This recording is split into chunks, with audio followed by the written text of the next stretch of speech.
All right, folks, we are here on a Friday night going into Memorial Day weekend. I got Mark with me as my co-host. This is John with Movie Killer Podcast. We apologize for taking a few weeks off, but we are back. We are working through some glitches in the vortex as we continue to work through those and get this rolling. We hope we have a good show for you tonight. There's a lot of controversy going around with Christopher Nolan and the Odyssey. We're going to revisit that a little bit. It's something we talked about on a previous podcast. If you haven't listened, you definitely should go listen. And we are going to, I guess in no other terms, we are going to face this head on, and we are going to try not to offend the world, but this topic that's out there, and we think it needs to be discussed. And me personally, I think there's a lot of internet misinterpretation, internet troll nonsense that's going on. And I'm going to talk about that a little bit tonight with Mark as well. We got a couple clips. We have a couple surprise clips that we're going to throw out there. And Mark's going to talk about his sleeper hit prediction of going into the rest of this season that he's pretty high on. And we might have to do that as an episode, and we'll see where that goes. Also, we have a special treat later. I don't want to give it away, but it was let's just call it a screen test of sorts. Would you agree with that? I know you're laughing because you're not taking that particular actor that was, had high hopes. You're not taking his ambition seriously enough. Well, I'm all about squashing dreams. But I know. This is one of those dreams that, let's just say, he found the correct calling. Let's just leave it at that. But there might be a couple we're gonna have to show. But if like audience people, all the people out there that we love so dearly, if you only listen to audio, these clips alone are worth the venture of checking out Spotify, checking out YouTube, finding the video clips, because I watched these earlier and they are completely entertaining. I can't put it any other way. And when you're listening to just the audio, you are going to miss out. We might have to start charging subscription fees for these types of videos going forward as just additional content. But tonight you're getting it for free. Yeah, I would go on to say that when you said that this, I found the right calling, no amount of AI can fix my other career path. Would you say? Yes? I don't know if there's enough AI that can fix this predicted or dreaming or career path. All right. Well, you know what? I'm curious though. When we run my treat, this clip, we'll see. We'll get a vote from from some of the people that are tuned in to say yay or nay if they can see this, because this person was in the running. Apparently, they went a different direction with another.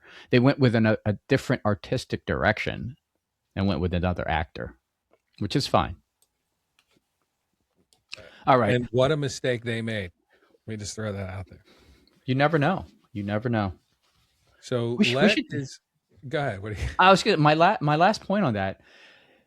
The number of movies that were produced with, iconic movies with said actor, they were like the second. We should do an episode where they were really the second or third choice. And thank God they were. Like, just to give you an idea, right? The Matrix.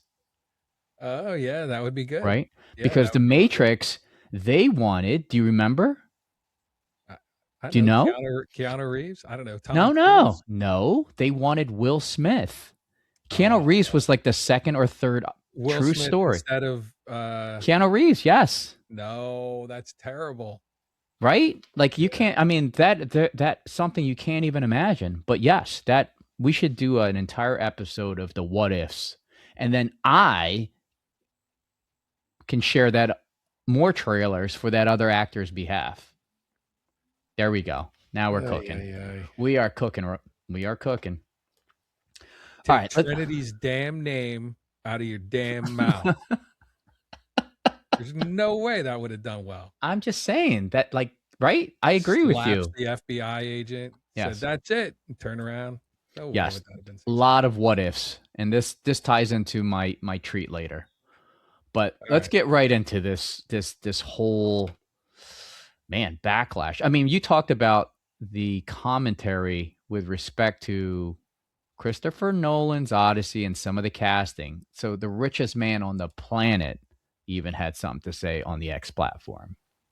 Correct. So I'm going to give you the, so let me take a step back. So folks, what we're talking about specifically is there's a couple things that Christopher Nolan's taken a lot of heat on, right? And you guys all know Mark is in love with Christopher Nolan if you listen to the show.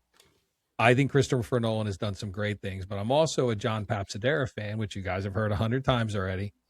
One of the greatest casting directors who ever lived. So maybe this time he missed the mark, but these guys also got a ton of grief over Heath Ledger going into Dark Knight Rises, whichever one, the Dark Knight. Yeah. So maybe they're onto something, and maybe they're thinking outside of the norm, and maybe this is going to turn into one of the greatest things ever. But, and this is where I was talking to Mark earlier, but I didn't let him in on the surprise. Everybody's all over the internet talking about how Elliot Page is being cast as Achilles. Let me take two steps back. For all you kids who never read a book when you were in high school, all the miniseries, you missed everything else. Achilles is not in the Odyssey, right? There's no character of the Achilles. He fought in the Trojan War. He was in the Iliad. He wasn't in the Odyssey. And if I'm wrong, Dr. Lyons, I apologize because I didn't read the book in high school either. But I did watch a lot of movies. So what's happening is Elliot Page is playing a character named Elpenor. You guys also know I'm bad with pronunciation, so I'm probably mispronouncing that. Elpenor is Odysseus's right-hand guy who has all sorts of issues with this part of the crew. You know, it's a whole thing. Elpenor's ghost is in Hades when Odysseus goes down. You know, he's part of the story, but he is not Achilles.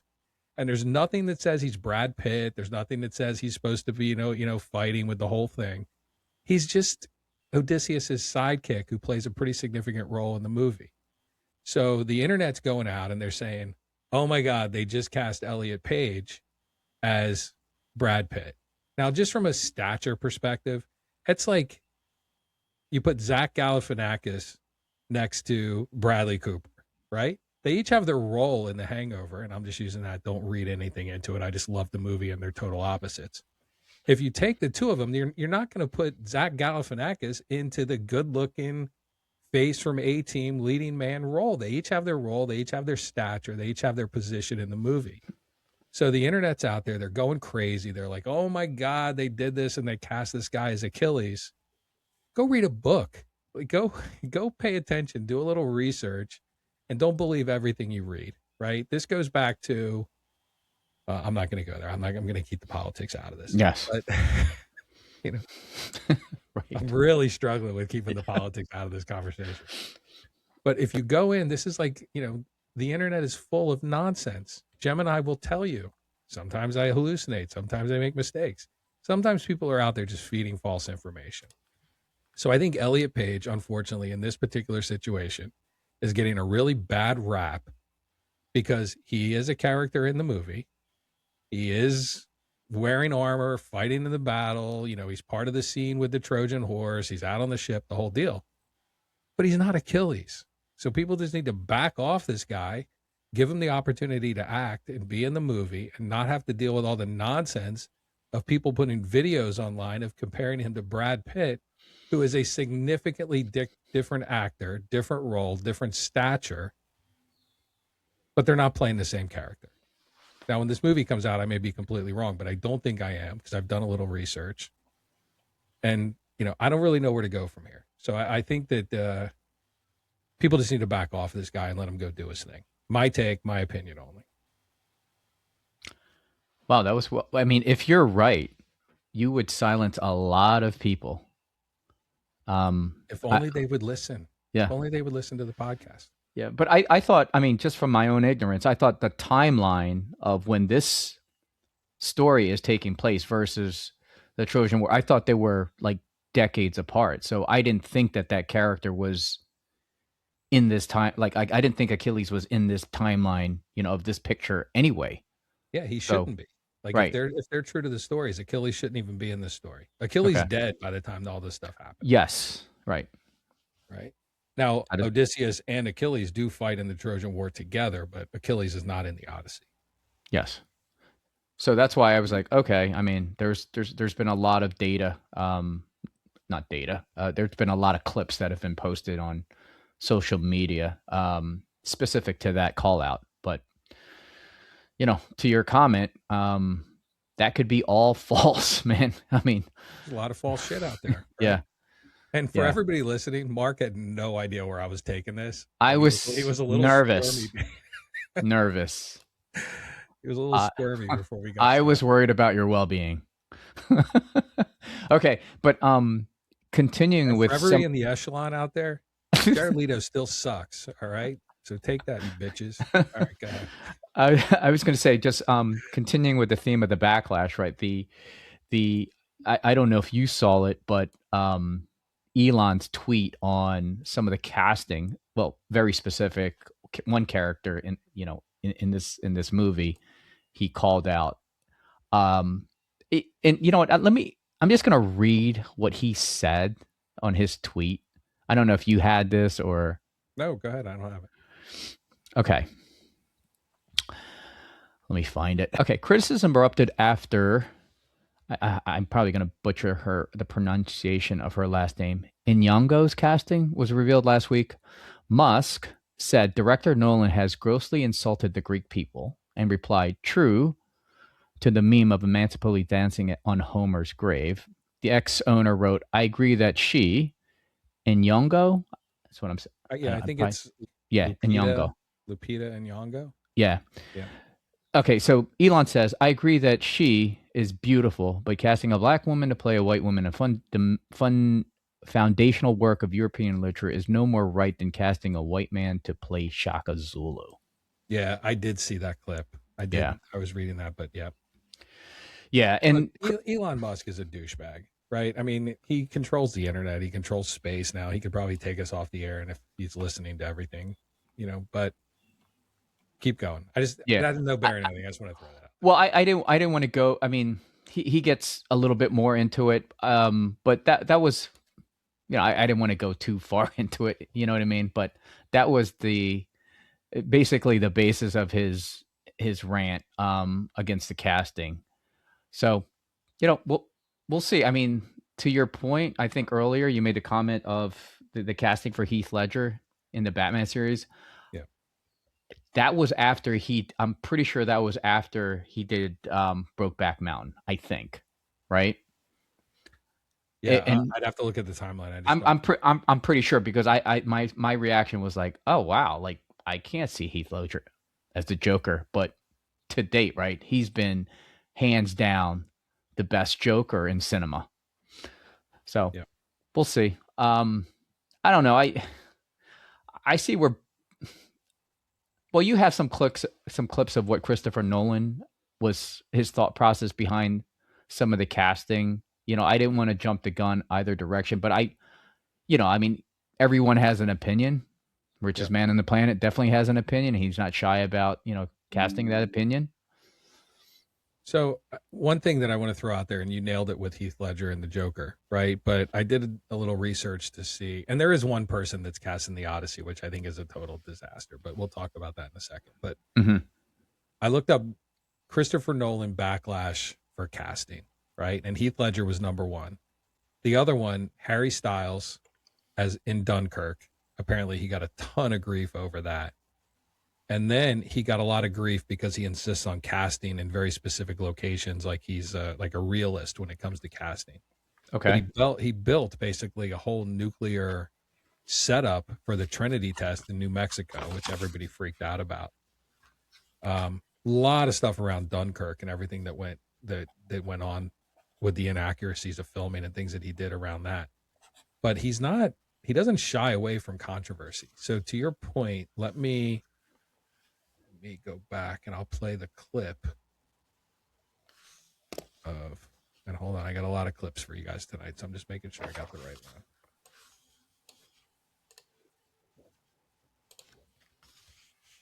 All right, 2, 1. All right, are you ready? Yes. Here we go.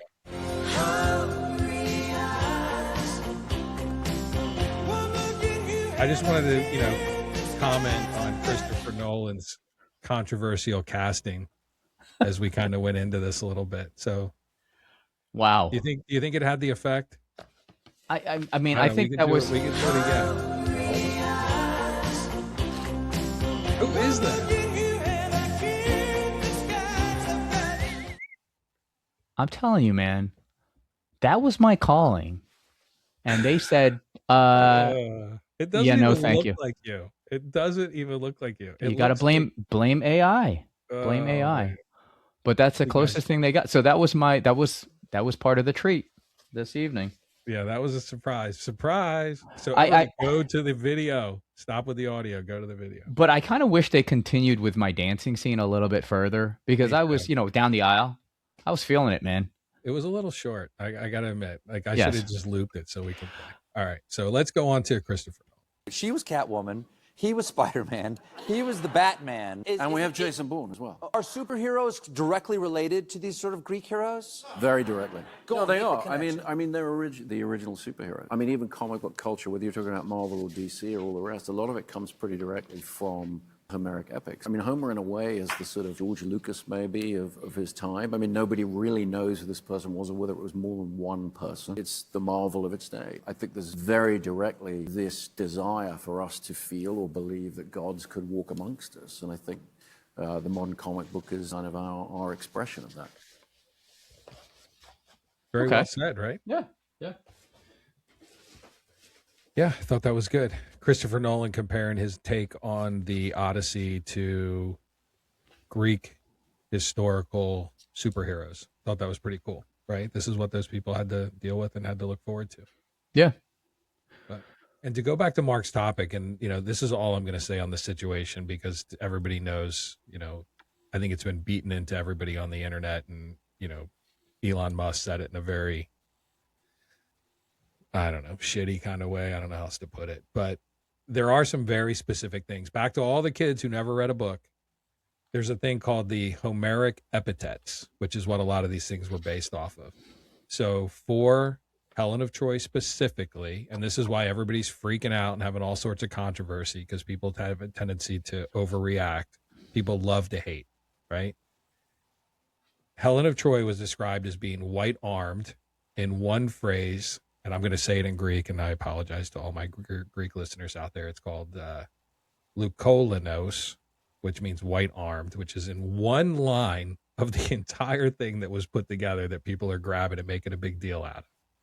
The other piece is she was called fair-haired, which is ikamos, one word, which translates to fair-haired, which everybody has taken out of context and making a big deal out of it. And the other one is fair-cheeked, which in Greek is signaling symmetry, smooth skin, and youth. But the direct translation of it is kaliparios. Again, I could be Greek with how well I speak this language. But because it's the direct translation is fair-cheeked, but the actual meaning is symmetry, smooth skin, and youth, people are freaking out. Mm-hmm. So again, I think I this is don't just the know. internet trying to get controversy. Where Yeah. Well, I can tell you this. I don't know if that confused me further or not. No. What I'm saying is, you take something that's translated in a direct translation, Yes. but the meaning in I get it. 2,000 years ago or 2,500 years ago, or however long it was, Right. can completely lose translation. Yeah. So fair-haired 2,500 years ago could be described as beautiful, but the direct translation 3,000 years later means fair-haired, right? Yeah. So now everybody's freaking out that Lupita, I don't know how to say her name, Lupita, I don't know. is getting cast as this person. But if you look at the cast, I mean, she is a beautiful woman, right? And you go back and you look at, there's a lot of beautiful people in this movie, with the exception of Robert Pattinson. He sucks. But you got Anne Hathaway, who you guys know I got a little thing for, Charlize Theron, Zendaya, John Bernthal, the Punisher. He's a good-looking dude. Matt Damon. I think Mark would date Matt Damon if he had the opportunity. I don't know if I'd go that far. You got shitty Robert Pattinson, movie killer. Tom Holland. Lupita Nyong'o. Yes. Mia Goth, who I have a major crush on, Mia Goth. If you guys don't know who she is, look her up. She's been in a lot of movies. She's a very exotic looking actress. And then you got, John Leguizamo bringing up the rear. I don't know how he fit into this thing, but he's in there somewhere. Right. But it's the one person I just can't get my arms around is Travis Scott. So Travis Scott is in this, and I just don't see that at all. But Christopher Nolan sitting on the Colbert Show, and I'm sitting here with, this the guy who award-winning. lost his movie to Patrick Swayze. It's devastating, man. When you were talking about just casting in general and people getting upset, this reminded me, the only time I ever really got upset of a casting. Do you want to know how silly and just nitpicky I got? So you know how I was 13 years late watching Game of Thrones? Yes. There was just one scene where they had a singer. He was a soldier, and it just when I saw him, I was like, you got to be kidding me. Why is he in Game of Thrones? I know who you're going to say. Yes. I did the same thing. I thought it was pretty cool, but I know what you're going to say. Ed Sheeran. Ed Sheeran. Right. Sheeran. Yeah. I was like, why? You almost wrecked it for me. That entire season almost got wrecked because I saw Ed Sheeran.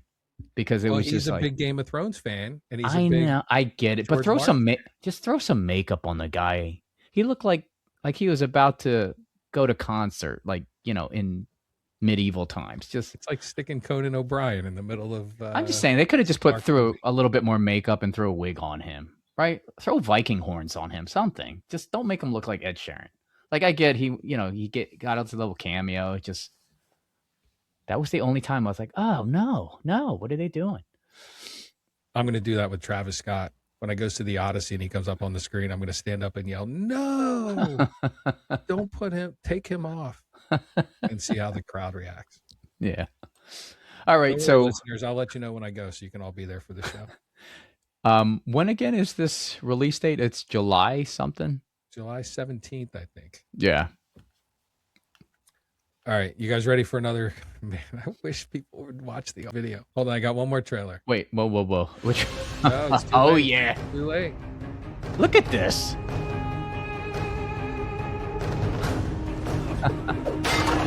Are you not entertained? Look at that face. It just so happened that that's probably my all-time favorite movie, and I didn't get the I didn't get the thumbs up. To be Marcus Aurelius. Did Kamala do that for you? Did she take care of it? Yeah. That was my consolation prize because they didn't want to cast me in the full featured film. What can you do, right? A lot of haters out there. I wish I could do a Polish accent because I could probably replay that whole conversation for you. Oh, Mark, your ego is so fine. You're so handsome. You look just like Russell Crowe. That's a terrible Polish accent. That didn't sound anything like Polish. But did you see? I mean, I had the look, right? Did I not have the you look? Look good. Your chin is a little chisel. A little chiseled. Your chin is more chiseled in the video. Yes. I worked out, kind of like how Brad Pitt spent 6 months working out for Troy. I spent 6 months working out for that. Like the 300 workout. Yeah. Well, you did a hell of a job. It's just my audition tape, man. I had to dust those off just to let you know where I was coming from. I have yet to understand why you lost that role to Russell Crowe. Mystery. All right, so folks, my take, I don't want to speak for Mark. My take on this entire situation is Christopher Nolan is doing Christopher Nolan. He's controversial in where he shoots. He's controversial in his casting. He is still going to make a phenomenal movie, but I don't think it's going to do as well in the box office as everybody thinks it is because the internet is dragging it down. But the internet can have an effect on what goes on, right? It's a real social phenomenon that the internet does have effect. And it doesn't mean it's the reality of what's going on. It just means that perception is real, man. Perception is real. There's 100%. No question. So because some shithead somewhere decided that they were going to jump on the Elliot Page Achilles train and created a bunch of videos, and it got momentum and it went viral and everybody else jumped on and nobody did the research and nobody figured it out.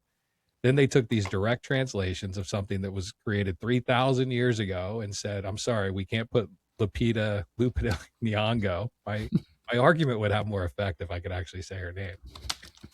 And took this direct translation, and now she's getting grief. And this guy, who's arguably the greatest director who will live in our lifetime, has to go defend this stupid shit that goes on. So, but I don't like this, the vocal stuff, like the lack of attention to detail when it comes to the talking and the speech is throwing me off a little bit. I'm not going to lie to you. I don't want to hear Odysseus coming in with his Boston accent.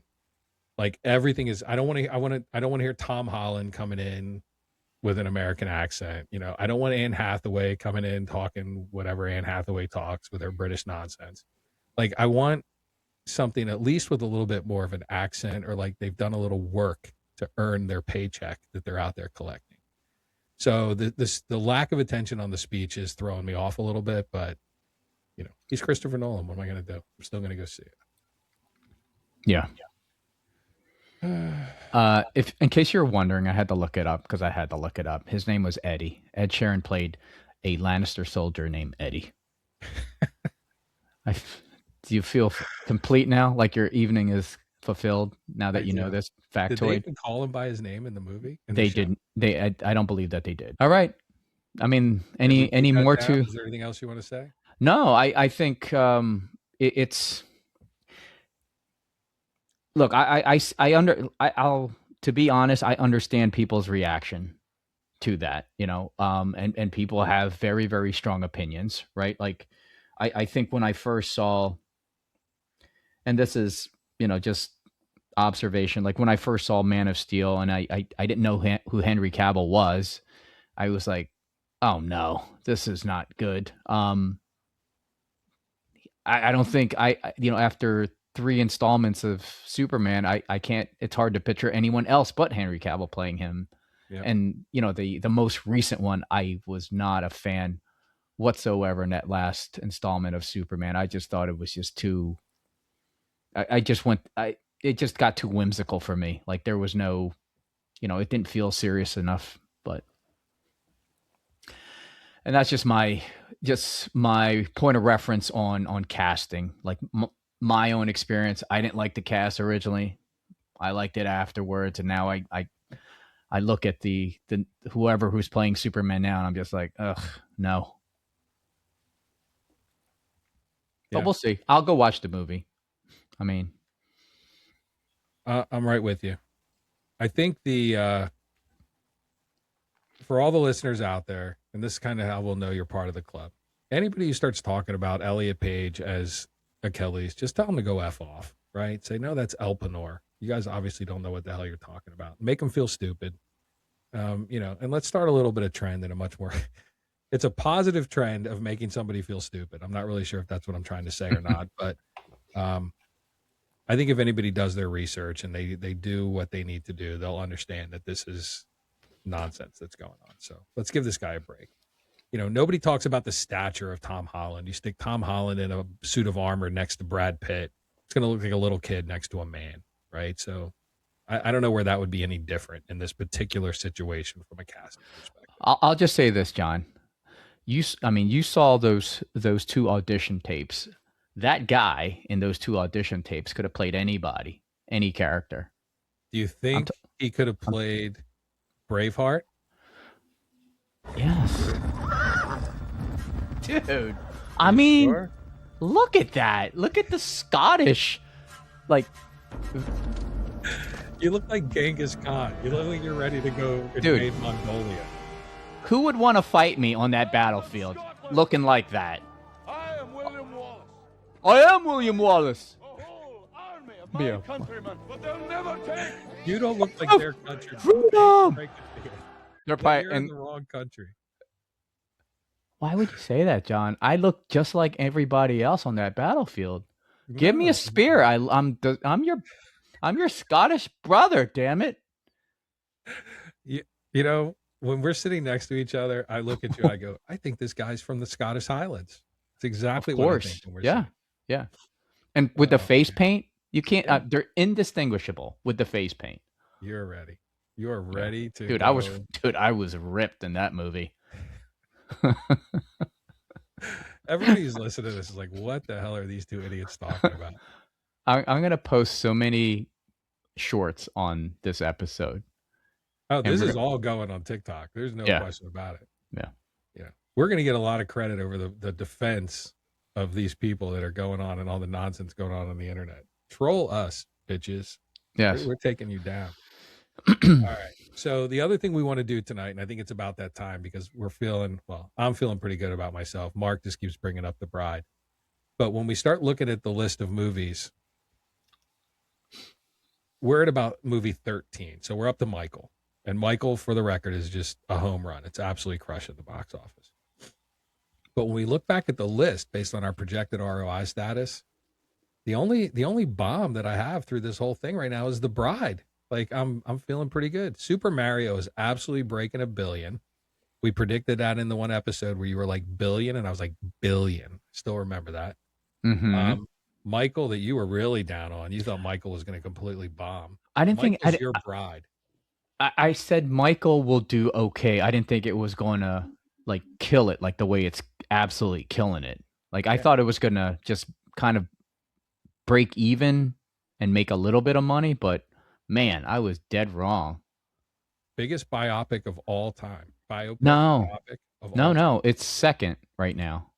So right now, I'm going to tell you right now, worldwide, the biopic Michael is at 715 million. Yeah. Second to only Bohemian Rhapsody, which is at 911 million.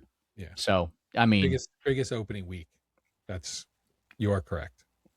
Michael had the biggest opening week, but yeah, Bohemian Rhapsody is still number one. You are 100% back.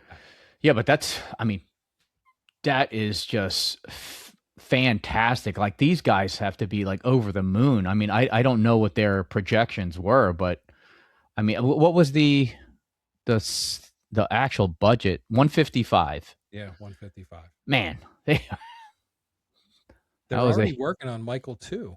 Like they're already starting.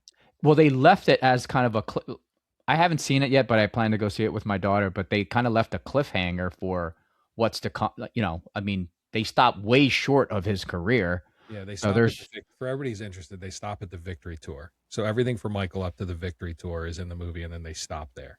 Yeah. So, I mean, after the Victory Tour was a lot of controversy, so I don't know if they necessarily want to produce that second film, but right. Yeah, that's the cliffhanger. What happens to Michael next? Right.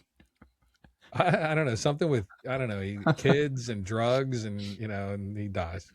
I think we know how it ends. Yeah. But yeah, I hear the movie is absolutely fantastic. I'm dying to go see it. Yeah, but I think just to add to your summary of what our predictions were, yeah, we were pretty solid. I wish we had the visual to kind of show, but people don't watch; they just like to listen in. But if you go to mkpcast.com, there are projections there that were that we made early on in this year, and for the most part, I would say better than 85% on target. Yeah, if you went on Kalshi or some other platform and you place bets based on what we're predicting so far, you are definitely ahead, right? Like if you had like a win-loss projection, yeah, you're doing okay. Yeah, and if you did place that bet because you watched this podcast, I don't know, give us a shout out. I mean, we don't want royalties. We don't want a royalty payment or anything. We just want a shout out. That's all. Yeah, give us a shout. Share our podcast. So I am curious on some feedback from listeners if anybody would ever comment. I told you the one podcast I listen to, everybody that shares it, they get notified of the share and then they call the name out. Yes. I'm a little lazy for that. That seems like a lot of work. Like if I get 100 shares, do I have to call out 100 people on the podcast? Yes. I'm going to give that to you. I mean, I'll just read them off. Yeah. All in one shot. It gets old. Like they read through the list, but I listen. Okay. Well, maybe we just blast it as a scroll, just as we're just talking. Like, hey, big thanks to like movie credits. Yeah, And we just let it roll. Yeah, I was messing with that earlier. There's ways to come in and do like pop-ups on the screen and stuff. Figure out how to do that. Yes. I'm sorry, there was some chats coming in. I was just looking to see what they are. Nobody seems to think you look anything like Mel Gibson. But that could just be me. My response to that would be maybe go to an optometrist. Maybe they will prescribe you some eyewear that will make the correct adjustments to your vision. Because me and Mel, we look, I mean, right? Yeah, like you're from the Scottish Highlands. I mean. All right, so I want to get your opinion on this because, we're coming back from a pretty good hiatus and we're going to start back in our regular routine. And I'm thinking we break the show kind of into sections. Sections. I want to get viewer feedback from this as well, or listener feedback. So my thought is we take a section where we revisit some revenue numbers of predictions we've made. That could be, a short window. We do that each week. Boom, this is what happens. We take our movie killer, movie or actor, and we talk about, or director, whoever, and we make our main series of the show about that. And then we go into some upcoming movies that maybe might be more of a sleeper, but not necessarily something that we've covered as a major blockbuster, but something that we think is going to do well. Okay. We kind of hit on that a little bit at the end, and then we kind of just like more like a Siskel and Ebert, like you always talk about that. Like, hey guys, here's some movies that are coming out we think are worth going to watch based on trailers, because we don't have anything else because the movies haven't been released yet. But based on the trailer and the story and what we've seen, we think these are something that are worth some attention. What do you think? I see. You're talking about more of a predictable format, because every week it seems like for the last 4 weeks we've been trying something different and new. But I think we incorporate the different and new to something a little bit more structured. But I'm game. I'm game for that. Because you have your pick for this week. I have a pick for this week. So we're talking about sleeper picks. Sleeper picks. Okay. Yeah. So like we've gone through the Odyssey and how we think that's getting a really bad rap, and we've kind of beat on that a little bit. And Christopher Nolan, we're still fans. We think he's doing just fine. Sleep well, Chris, knowing that. And then we did our predictions, which we're going to do more maybe at the beginning. Now we're rolling to a little bit of a sleeper pick, which good, bad, or otherwise, we're kind of prepared for, because you have your sleeper pick and I have a sleeper pick. Yes. And we can kind of hit on those, and then we wrap up. Do we have my sleeper pick trailer? We do. You want to go there first or go there next? Yeah. You want to talk about it, or you want me to go into the trailer and then talk about it? I'll tee it up with this.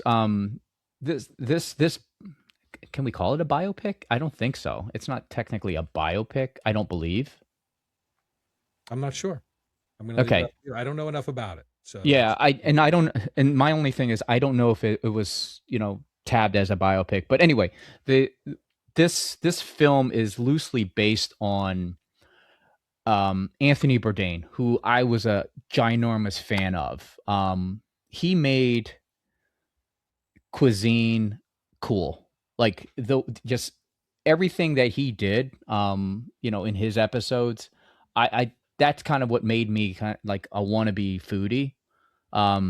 So this film that is getting released very soon, it depicts his story when he was just contemplating on, he wanted to be a writer. I didn't know this, but until this I did some research on this film, and he just kind of accidentally got into the restaurant business. He was right after high school, so he was 19, 20 years old. And this film kind of chronicles that chapter of his life, which, I mean, that was a long time ago, because Anthony Bourdain, he didn't get famous till like, well into, I think, his late 40s time frame, or maybe 30s. But anyway, this was early in his way early in his career. I don't even think you could call it a career, but his first exposure to the restaurant business at age 19.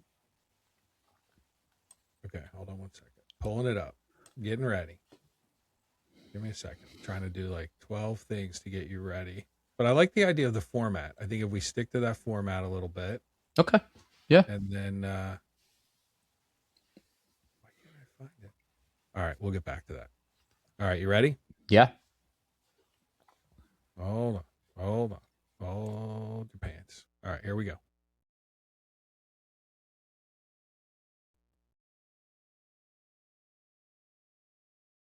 Why isn't that playing? He's the main guy from Now You See Me, Now You Don't. The committee has decided to go with another student for the fellowship.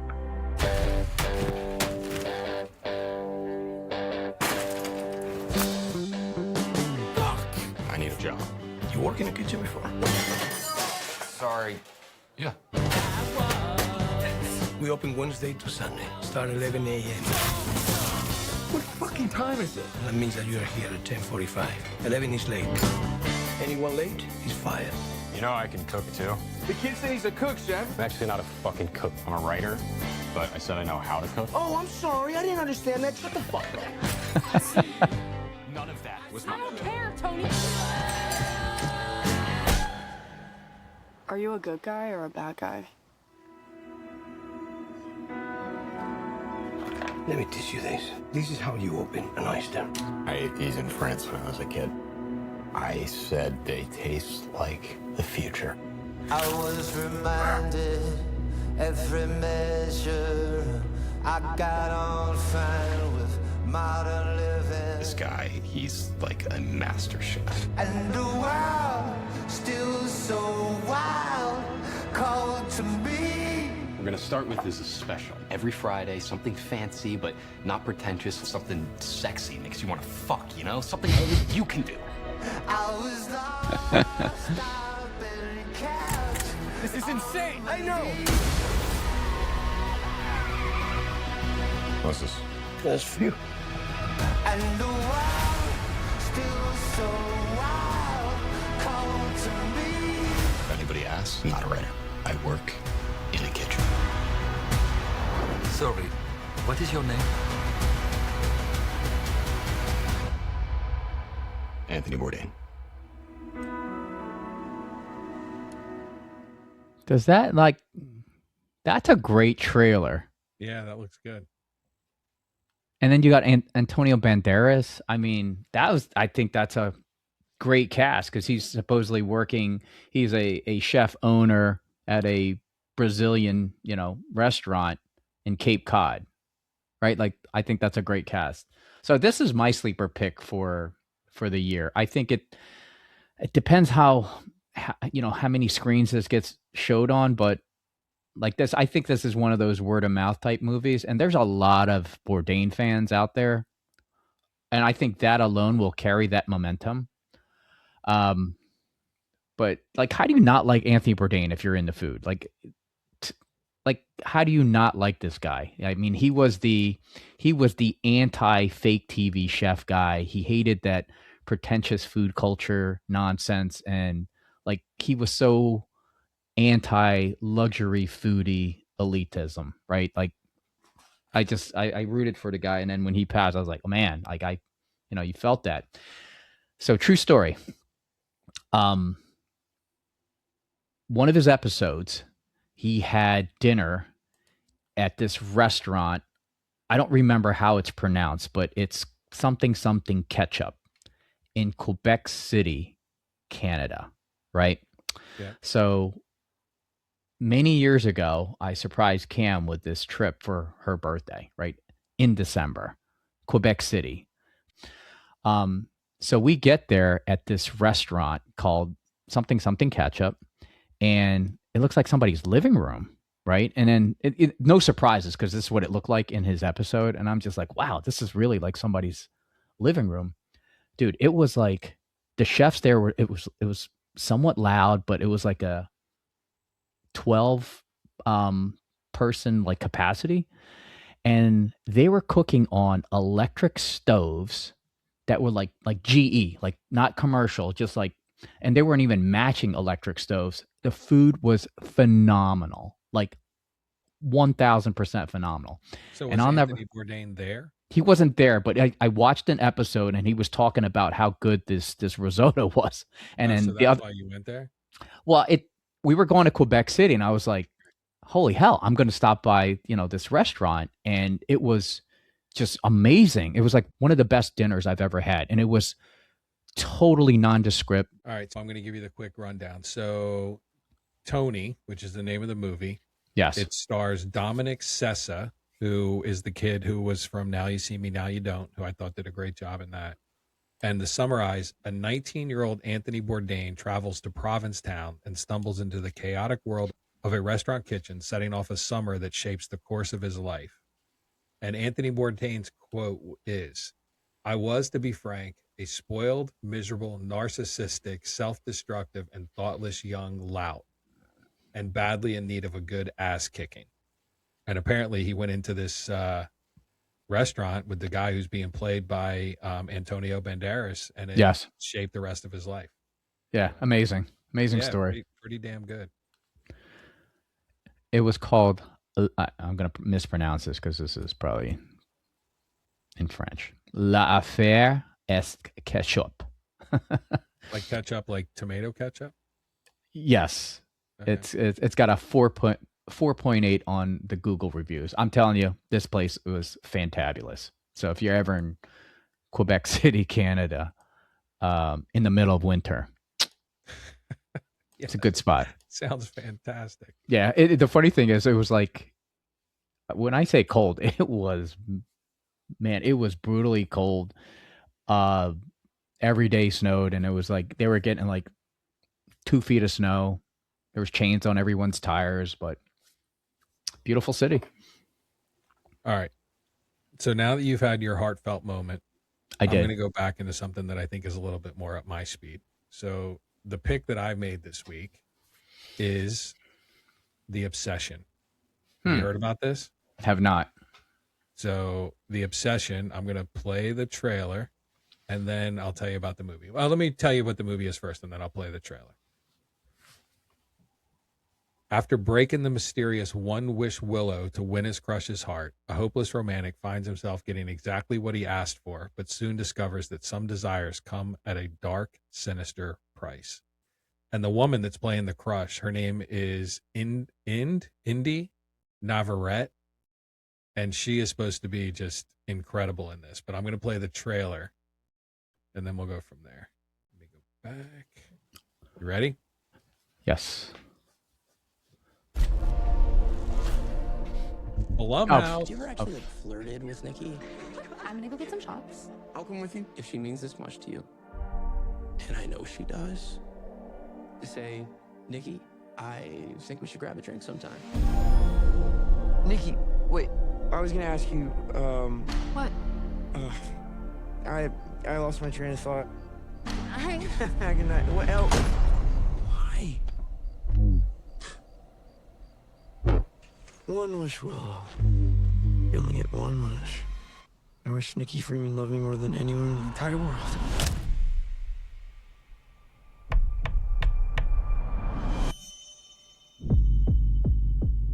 Oh boy.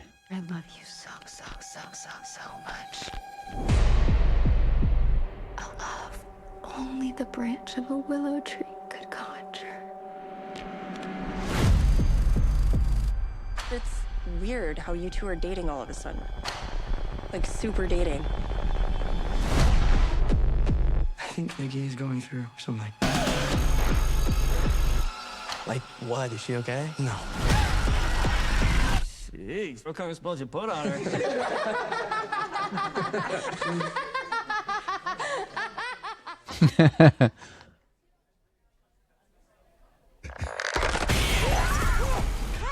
do, dude.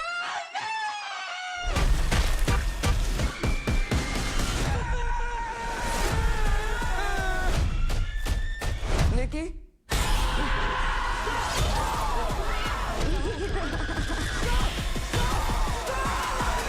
I love you. I love you. I love you. I love you!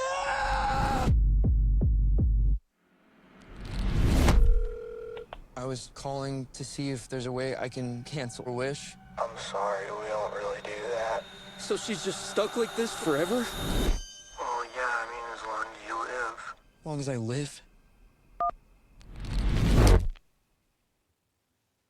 Wow. Wow. Blumhouse is so good, man. That is brilliant. And that probably cost $1 million, right? But there's nothing in that movie that's Let's say under 5 million easily, right? With marketing, 10. Yeah. Wow, that is brilliant material right there. Yeah, highly recommend. I like this little thing. You pick your pick, we pick our picks. Yeah, I would say the thing is, what's not released is the budget. Like, I don't know what the budget is for Tony. It's non-released yet. Not released. I can't imagine it to be, anything. I don't think anything north of, say, 50 million, right? Banderas is probably asking for 10, 15 million a pick, and well, they should take that money back. Okay. Is that relevant anymore? It doesn't matter, John. It's like, you ever see like basketball players? They're at the end, the twilight of their career, and they're still making 55, 60 million a year. So hold on. Don't look at anything. Uh-huh. Take a guess of the budget for The Obsession. 3.5 million. Nope. Not even? 1 million? $1 million is the budget for that thing. Oh my God. Curry Parker's indie sensation has a massive box office success. It just opened. Like, it just opened this week. Wow. For $1 million. It was bought. It debuted at the Toronto Film Festival. Focus Features bought distribution rights for $15 million from the film festival for a movie that only cost $1 million. So the guy, of course, Parker, already made like tremendous amounts of money. Yeah, but the thing is, the guy that paid 15, he'll probably make 60, right? Like he's going to make money. In the first week domestically, not even worldwide. First week, it's already crossing the 30 million mark. Yeah. Wow. Is that crazy? That's just brilliance, man. Yeah. Are you going to go see it? Yeah. I might go this weekend. Okay. When is Tony released? Do we know? It is August 2026. Yep, August 7th. All right, I'll throw that on the I'll throw it on the website. Yeah, I just wish there was maybe it's not that much. Maybe it's under 20 million. Yeah, it can't be that much, right? Yeah. The kid who's in it, he's only had like one big movie, and Antonio Banderas, big name, big star, but he's a little past his prime, don't you think? I mean, he's got to be a good budget name. 8 million. You think his ask? I don't know. I think he's getting like Nev Campbell dollars. Maybe he's only getting like $1 million or $2 million. I gotta find this where it's published. Now I'm getting all Obsession pop-ups. Crazy. I freaking hate this, man. Gemini's letting me down. All right. So to summarize, Elliot Page, Elpenor, not Achilles. Lupita, no idea how to say her name. Lupita's playing Helen of Troy, and she's getting a bad rap. People are mistranslating and pulling things out of context. So Christopher Nolan is going to do his thing. The accents are terrible in the movie, but it's got a bunch of good looking people. So I think that about summarizes the Odyssey for anybody who needs to go see it. Yes. Mark missed his calling as a gladiator, a Scottish Highlands berserker, but seemed to be pretty spot on in Dirty Dancing as a Patrick Swayze. I mean, would you categorize my potential as an action star hero or more of just a dominant drama? Like that would be my genre. Is it drama or is it more action star? I think it's a little bit of both, no? I think you're more of the heartthrob 50s dance instructor, doing the right thing by the rich kid kind of guy. Okay. All right. I have more clips that we can air later. I mean, you'll be surprised of my range. It's I think we have another bit for the show.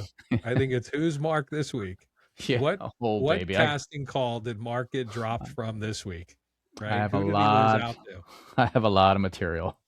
Man, when I was trying out for The Matrix and I almost lost to Will Smith, but instead Keanu stepped in. Right? Yep. Too funny. Yeah, I And, think that Mark loves Tony. I think the obsession has some legs. What am I missing? I think moving forward, we're going to probably get into a more structured format in our episodes. Well, we'll get some feedback too along the way, hopefully. But it's good to be back from our 2-week hiatus. That's for sure. Yeah, we are back, bitches. Better than ever. Yes, and we're going to try to stay real hard, politic free. I know you can't help yourself, but I know I we can. are going to try hard to stay politic free. Let me rephrase that for Mark. This is not an adults only show. Yes, correct. But overall, I felt good about. I felt good about the material. I think we had a couple surprises. Hopefully, the people that are watching or listening got a kick out of that. But good stuff, though. I mean, who heard of Tony? Who heard of Obsession? Probably no one until today. Yeah. So we're doing our job. And we did our public service of shutting the internet down and telling you guys to back off. So yes, be better than that. Be good people. Yeah, don't love to hate. Yeah. See, my mom would be proud. We added a lot of positivity to this in the last 58 minutes. A lot of positivity. I think that's going to be the title of the show this week. Positivity around the Odyssey, maybe. I'm going to need you to help me come up with a cool title. All right. We'll work on that before we, post. Yep. All right, and I got to go back to the editing room, pull some of that Trump nonsense out of this. Yes, we got to leave that stuff alone, man. Yeah, don't touch it. All right. Well, yes. Well, hopefully everybody has a safe and happy holiday weekend, and we'll be back at it. I guess Thursday next week. Yes, back on Thursday nights. And big shout out to all the veterans and first responders and all the people that this weekend's for you. So appreciate everything you do for us, and have a great, hopefully relaxing. Yeah, good call. Memorable Memorial Day. All right. Glitching the Gore-Tex. You ready? First. All right, folks, that wraps up our show. Go to mktcast.com, check out our predictions, check out the movie schedules for what's up and coming.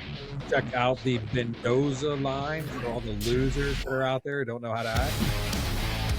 Up to you, Brad. We love you, buddy. The rest of you guys, do better, man. All right, so have a great weekend. And again, this is John, this is Mark. Wishing you a happy and healthy Memorial Day, and we will be back Thursday night. A little bit more. Good night, everyone.